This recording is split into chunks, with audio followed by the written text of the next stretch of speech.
Pane mapictures ari kutendera pasocial media anowanikwa kunzi the sons of the Zimbabwean president Emmerson Mnangagwa.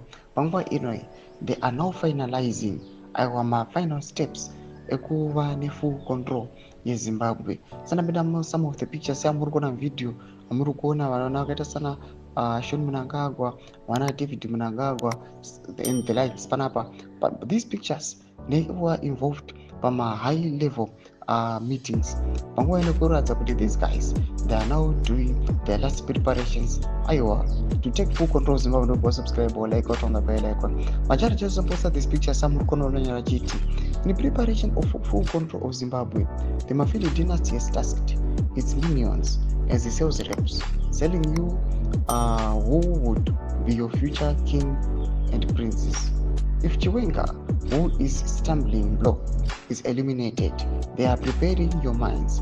This will happen if we remain docile. Oro Mafuza. However, comment section wachiti, from where I am standing, nothing can stop that from being implemented. Whether citizens like it or not, they are very playful. Mwanamda wachiti Taneta NEZANU-PF. Mwanamda wachiti that's true. You can see the synchronized bootlicking.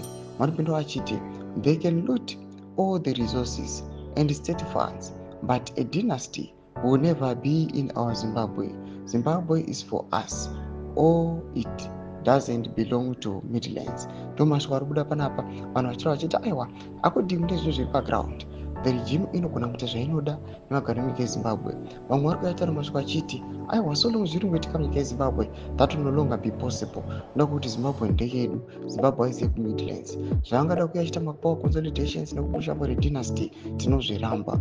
Mashoko ari kubuda panapa mumacomments ari kutaurwa nevanhu vakasiyana-siyana. Todze mafunguro enyu muri kudii pamusoro pechitiko ichi. Pinda comment section medu mafunguro enyu. So subscribe or like, turn on the bell icon.